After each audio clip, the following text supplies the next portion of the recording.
हमारा है regional geography of India. इसमें भारत के बारे में आपके वहाँ की भू आकृति, वहाँ का यानी कि फिजिकल स्ट्रक्चर, वहाँ का एग्रीकल्चर, वहाँ का रिसोर्स, वहाँ का ड्रेनेज सिस्टम, ये सारे के विषय में आपको पढ़ना है। इसमें हम सबसे पहले लेते हैं उत्पत्ति से ही। तो सबसे पहले आता है हमारा हिमालय। हिमालय का निर्माण कैसे हुआ, हिमालय का नामकरण कैसे हुआ, हिमालय किन किन श्रेणियों में बटा हुआ है। इसमें है आपका, जहां आज हिमालय है वहां पहले एक टेथिस नाम का सागर हुआ करता था। ये छोटी सी स्टोरी है जो सभी को ही पता है। ये एक लंबा और उथला सागर था। ये दो विशाल भूखंडों से घिरा हुआ था। इसके उत्तर में अंगारा लैंड और दक्षिण में गोंडवाना लैंड नाम के दो भूखंड हुआ करते थे।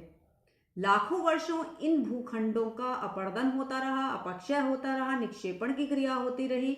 इसमें टेथिस सागर में ये सारा अपक्षित पदार्थ इकट्ठा हुआ। ये दो विशाल भूखंड एक दूसरे की ओर खिसकने लगे और खिसकते खिसकते वो दोनों कभी दूर कभी पास होते रहे। दो विरोधी गति दिशाओं में पड़ने वाले दबाव के कारण सागर में जमी मिट्टी आदि की परतों में मोड़ यानी वलन यानी फोल्ड्स जो थे वो पड़े। ये वलन द्वीपों की एक श्रृंखला के रूप में पानी की सतह पर आ गए, यानी ऊपर दिखाई देने लगे। ये क्रिया निरंतर चलती रही और कालांतर में एक विशाल पर्वत श्रेणी यानी हिमालय का निर्माण हुआ, जिसे आज हिमालय पर्वत के नाम से जाना जाता है। अब हिमालय पर्वत के बारे में जान ही रहे हैं, तो हिमालय पर्वत के आप उसमें सबसे पहले देखेंगे कि हिमालय क्या है, हिमालय का नामकरण क्या हुआ, उसकी प्रकृति क्या है, उसका विभाजन क्या है, क्या प्रादेशिक विभाजन है उसका, क्या महत्व है, कितनी पर्वत श्रृंखलाएं हैं। इसमें सबसे पहले है लघु हिमालय। हिमालय पर्वत का वो भाग जो महान हिमालय के दक्षिण समानांतर तक फैला है लघु हिमालय कहलाता है, जो बीच का एरिया है। ये अंचल मध्य हिमालय या हिमाचल हिमालय के नाम से भी जाना जाता है, लेकिन वास्तव में ये मध्य हिमालय ही है। लघु हिमालय 80 से 100 किलोमीटर की चौड़ाई में फैला हुआ है और इसकी औसत ऊंचाई 1628 मीटर से लेकर 3000 मीटर तक मानी जाती है। इसकी अधिकतम ऊंचाई 4500 मीटर है, जो आज तक मानी जा रही है। अब इसका नाम कैसे पड़ा, हिमालय हिमालय हिमालय क्या है ये हिमालय? हिमालय संस्कृत के दो शब्दों से मिलकर बना है, जिसका अर्थ, शाब्दिक अर्थ जो है वो बर्फ का घर होता है। हिम प्लस आलय यानी बर्फ का घर।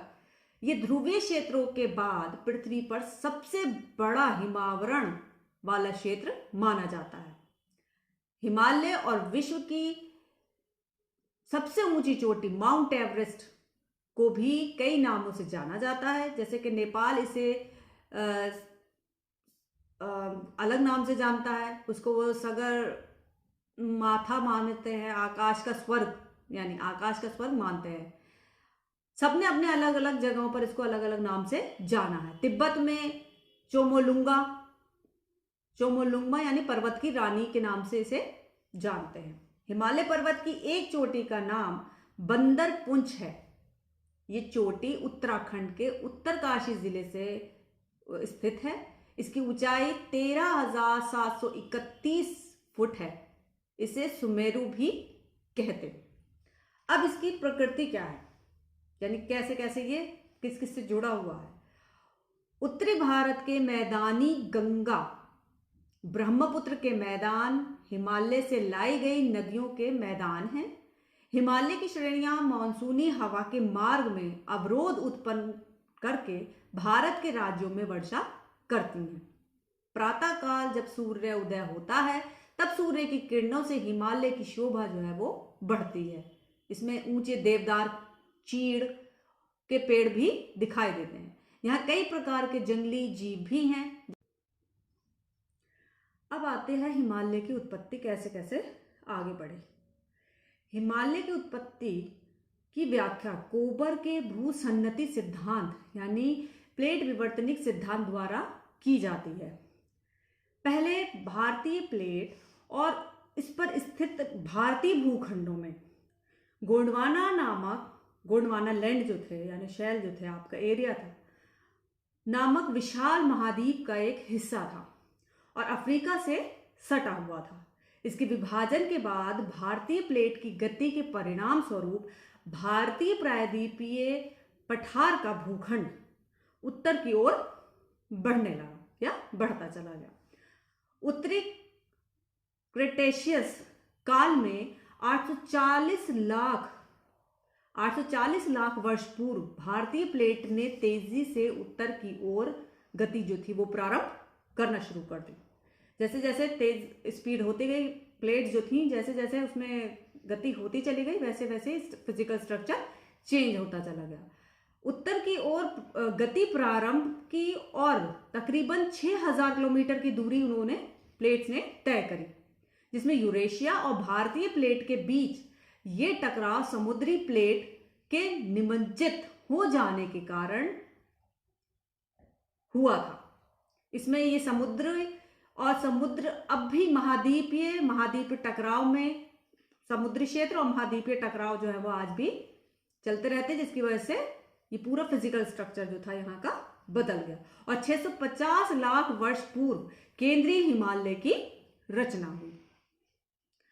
तब से लेकर अब तक तकरीबन 2500 किलोमीटर की भूपर्पटी लघुकरण की घटना, इस मतलब पूरी जितनी भी आपका अर्थ है उसमें आज भी ये फिजिकल स्ट्रक्चर जो है वो चेंज होते रहते हैं, लेकिन वो इतनी ज़्यादा उसकी फ्रिक्वेंसी नहीं होती है आपके प्लेट्स के ग्रेविटी उसकी मोशंस की, कि वो जल्द से जल्द किसी फिजिकल स्ट्रक्चर को चेंज कर सके। वो नॉर्मली एक स्लोली होता रहता है ये सब, और वो अचानक से उसका प्रभाव जो है वो आपको दिखाई देता है। साथ ही भारतीय प्लेट का उत्तरी पूर्वी हिस्सा 45 अंश के आसपास घड़ी की सुइयों के विपरीत दिशा में घूम चुका है। इसी सारी फिजिकल जो गतिविधियां चल रही हैं, जो भी फिजिकल स्ट्रक्चर आपका चेंज हो रहा है, वो ये नहीं है कि वो एक आकस्मिक हो जाता हो। आकस्मिक कैसे होता है? आकस्मिक हमें जब पता चलता है इंटरनली जो है ये सारे क्रियाएं चलती रहती हैं, भूगर्भ में ये सारी क्रियाएं चलती रहती हैं, लेकिन ये जो एक सिस्टम है वो चलता रहता है। जैसे कि बारिश आती है, एकदम थोड़ी ना आती है। बारिश का क्या होता है? पहले इवेपोरेशन होता है, बादल बनते हैं, फिर वो ऊपर जाके टेम्परेचर जैसे मिलता है वो उसी रूप में बारिश या पानी या ओला या कोहरा इसके रूप में बाहर नीचे आता है। ऐसे ही ये सारे जो फिजिकल चेंजेस आते हैं आपके अर्थ पर ऊपर दिखाई देते हैं, वो इंटरनली तो स्लोली ये सारा सब कुछ चलता रहता है, लेकिन उसका जो प्रभाव होता है, जो उसका रिजल्ट होता है, वो अचानक से दिखाई देता है। इस टकराव के कारण ही हिमालय की 3 श्रेणियों की रचना अलग अलग काल में हुई। ये नहीं कि सारा एकदम हिमालय पूरा पेड़ की तरह ऊपर आ गया, वो अलग अलग फिजिकल एक्टिविटीज इंटरनली अर्थ में जो थी एक्टिविटीज होती रही, और उन एक्टिविटीज का रिजल्ट ही हमारे ऊपर अलग अलग रूपों में हिमालय के अलग अलग भागों के रूप में दिखाई दिया है, जिसका क्रम उत्तर से दक्षिण की ओर था या है। अर्थात पहले महान हिमालय, फिर मध्य हिमालय और सबसे अंत में शिवालिक की रचना हुई है। यानी ये सारे पार्ट जो है वो एकदम न बन करके अलग अलग क्रियाओं के द्वारा अलग अलग समय में अलग अलग भागों का निर्माण हुआ है। अब क्या होता है कि भू आकृतिक विभाजन, यानी अब इसको हम कैसे डिवाइड करेंगे कि हिमालय को कितने भागों में, जितने हिमालय के भाग हुए उनको भी करना। अब क्या, परा हिमालय, महान हिमालय, मध्य हिमालय और शिवालिक श्रेणियां। तो हिमालय पर्वत तंत्रों को 3 श्रेणियों के रूप में विभाजित किया जाता है, जैसे जो पाकिस्तान में सिंधु नदी के मोड़ से लेकर अरुणाचल के ब्रह्मपुत्र के मोड़ तक एक दूसरे के समानांतर पाई जाती है। चौथी गौड़ श्रेणी अतत है। असत मीन्स यानी कि ये सब एक दूसरे से लगी हुई हैं, लेकिन सब में अलग अलग क्रियाएं हुई जिनके द्वारा ये अलग अलग निर्माण किए गए हैं। इनकी पूरी लंबाई तक नहीं पाई जाती है, मतलब अभी इनको सही से उनकी गणना तो की गई है, सारा सब कुछ तैयार किया गया है, सब अलग अलग भाग बने हैं, लेकिन अलग अलग क्रियाओं के द्वारा अलग अलग समय पर। अब आता है आपका परा हिमालय, जिसे ट्रांस हिमालय या टेथिस हिमालय भी कहते हैं। ये हिमालय की सबसे प्राचीन श्रेणी है। ये कराकोरम श्रेणी, लद्दाख श्रेणी और कैलाश श्रेणी के रूप में हिमालय के मुख्य श्रेणियों और तिब्बत के बीच में स्थित है। इसका निर्माण क्या है कि टेथिस सागर के अवसादों से हुआ है। इसकी औसत चौड़ाई लगभग 40 किलोमीटर है। ये श्रेणी एंटसापू शटर जोन नामक भ्रंश द्वारा तिब्बत के पठार से अलग है। अब क्या होता है कि सारे भाग एक दूसरे से अलग है, ये नहीं कि एक दूसरे से पेड़ की तरह या धरातल से जुड़े हुए हैं, यानी थोड़ी दूरी पर जाने के बाद वो एक दूसरे से जुड़े हैं, धरातल से जुड़े हैं, लेकिन कुछ समय आगे बढ़ने पर, जैसे हम अभी दिल्ली है, फिर कुछ समय आगे बढ़े बंबई है, मुरादाबाद है, ऐसे ऐसे करके जैसे जुड़े वैसे ही इनका एरिया भी जुड़ा हुआ है। अब आता है आपका महान हिमालय, जिसे हिमाद्री भी कहा जाता है।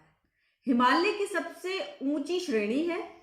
इसके क्रोड में आग्नेय शैलें जो है वो पाई जाती हैं, जो ग्रेनाइट तथा ग्रेबो नामक चट्टानों के रूप में स्थित है। कश्मीर की जांस्कर श्रेणी भी इसी हिमालय का एक हिस्सा मानी जाती है। हिमालय की सर्वोच्च चोटियां मकालू, कंचनजंगा, एवरेस्ट, अन्नपूर्णा और नामचा बरवा इत्यादि इसी श्रेणी का हिस्सा माने जाते हैं। यानी सबके भाग अलग हैं, उसके बाद भी उनमें छोटे छोटे भाग बटे हुए हैं। ये श्रेणी मुख्य केंद्रीय क्षेप द्वारा मध्य हिमालय से अलग है। हालांकि पूर्वी हिमालय में हिमालय की तीनों श्रेणियां एक दूसरे से सटी हुई रहती हैं या सटी हुई हैं।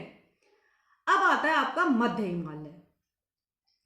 हिमालय के दक्षिण में स्थित है मध्य हिमालय। महान हिमालय और मध्य हिमालय के बीच के दो जो बड़ी खुली चोटियां हैं वो यहां पाई जाती हैं। पश्चिम में कश्मीर और पूर्व में काठमांडू घाटी, जम्मू कश्मीर इसे पीर पंजाल, हिमाचल में इसे धौलाधार और उत्तराखंड में मसौरी या नाग टिब्बा तथा नेपाल में महाभारत श्रेणी के रूप में इस श्रेणी को जाना जाता है। मध्य हिमालय की जो श्रेणी है या मध्य हिमालय जो है। अब आता है आपका शिवालिक श्रेणियां। शिवालिक श्रेणियां वो हैं जो बाह्य हिमालय का उप हिमालय भी कहते हैं इसको। ये भाग वो है जिसको उप हिमालय के नाम से भी जाना जाता है। यहां सबसे नीचे कम ऊंची चोटियां हैं, जैसे पश्चिम बंगाल और भूटान के बीच ये विलुप्त है। बाकी पूरे हिमालय के साथ समानांतर ये श्रेणी पाई जाती है, जो कि अरुणाचल में मिरी, मिश्मी और अभोर पहाड़ियां शिवालिक का ही एक रूप हैं। शिवालिक और मध्य हिमालय के बीच दून घाटियां पाई जाती हैं, जिनको जाना देहरादून जो जाते ही होंगे आप लोग जानते हैं इन सबको, वो जानी जाती हैं। इसके बाद हमारा अगला सेशन होगा तो उसमें आगे हम पढ़ाएंगे प्रादेशिक विभाजन, यानी हिमालय के भी प्रादेशिक विभाजन, जो प्रदेश उसमें बनाए हैं। हिमालय में ऊपर सारे जितने भी एरिया बढ़ते चले गए, कश्मीर हिमालय, कुमाऊं हिमालय, नेपाल हिमालय और आसाम हिमालय, तो ये सारी श्रेणियां हम नेक्स्ट चैप्टर में पढ़ेंगे।